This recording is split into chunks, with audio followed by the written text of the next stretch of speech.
Hello there, my name is JD from Studio 2105. Welcome back to MixStream Online and a brand new episode of Weekly Update Wednesdays.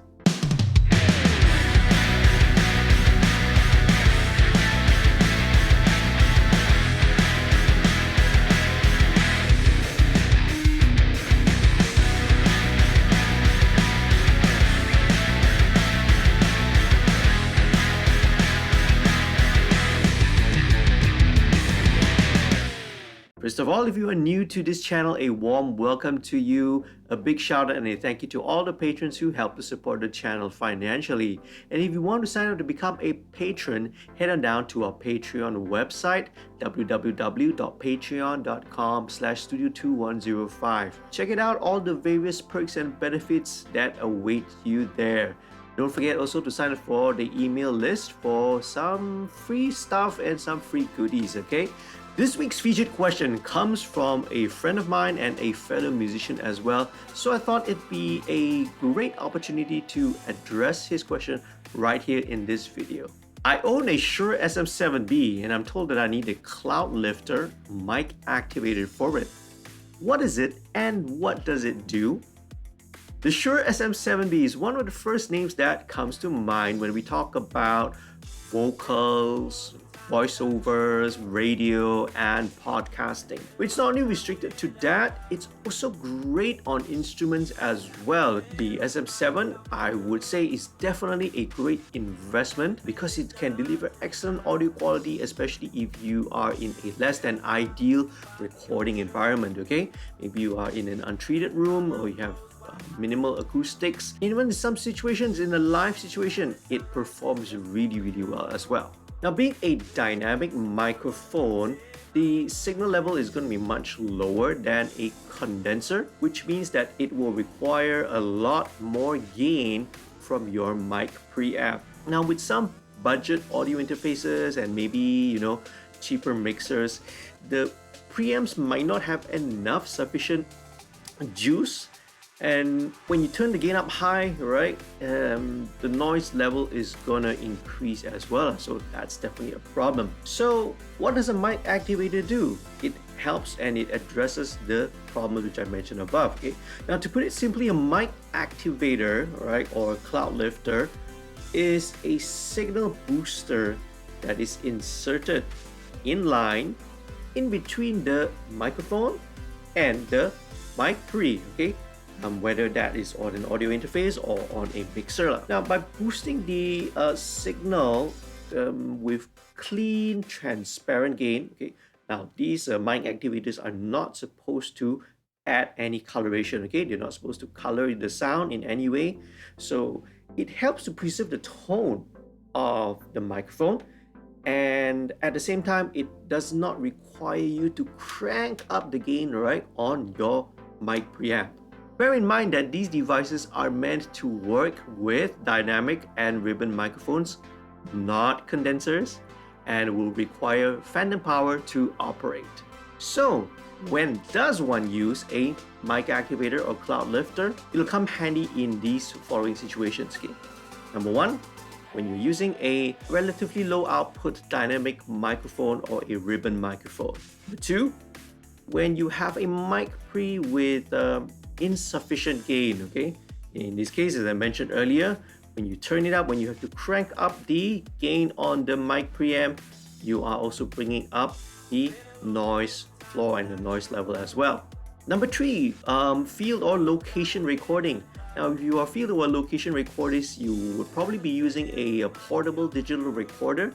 Now, even though these do deliver phantom power, but if you are using a dynamic mic in these kind of situations, right, their preamps might not have enough juice, might not have enough power to really boost the signal coming from a dynamic, okay? Being these are portable devices, they are often battery powered anyway. So in these situations, it can benefit from the signal boost that a mic activator can offer. So when does a mic activator become unnecessary? Number one, and obviously, right, if you are using a condenser, because the signal level is usually high enough right? So that you don't really need to use one in the first place. Now be careful, if you do use it, right, the signal is going to be pretty hot. You run the risk of actually overloading and distorting the input on the mic pre, okay?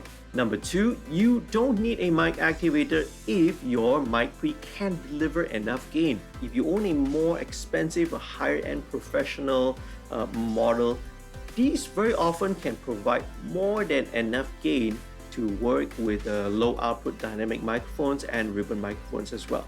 At the same time, right, they have a very low noise floor, and when you use a mic activator, it becomes somewhat redundant lah. So in this case, if you have a very good mic pre, right, that can give you ample gain, alright, then you don't need a mic activator. Number 3, you do not need a mic activator if the dynamic mic that you are using delivers a decent and a high enough output. Now, the SM57, which is another ubiquitous and a classic microphone, does not suffer from the same issues that a SM7B has. It's got relatively high output, so you don't need to use a mic activator when you are using a SM57 or its sibling, the SM58. Now, modern dynamics as well, a lot of the modern dynamic microphone models are built and they use neodymium magnets, right, in their diaphragm and the coil assembly. So these can also deliver a much higher output.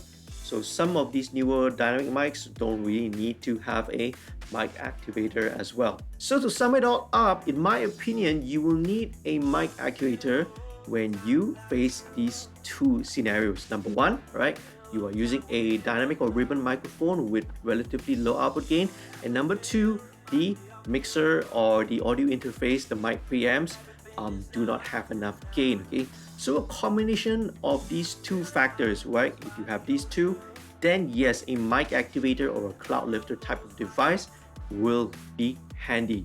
Now on the other hand, if you already own a decent more high-end mic preamp, or maybe the one on your audio interface can handle it, then a mic activator will be rather unnecessary lah, okay? Now it is a rather expensive investment in my opinion, okay? It's a rather expensive piece of gear that just does one thing, although it does it really well. So do take these things into consideration, right?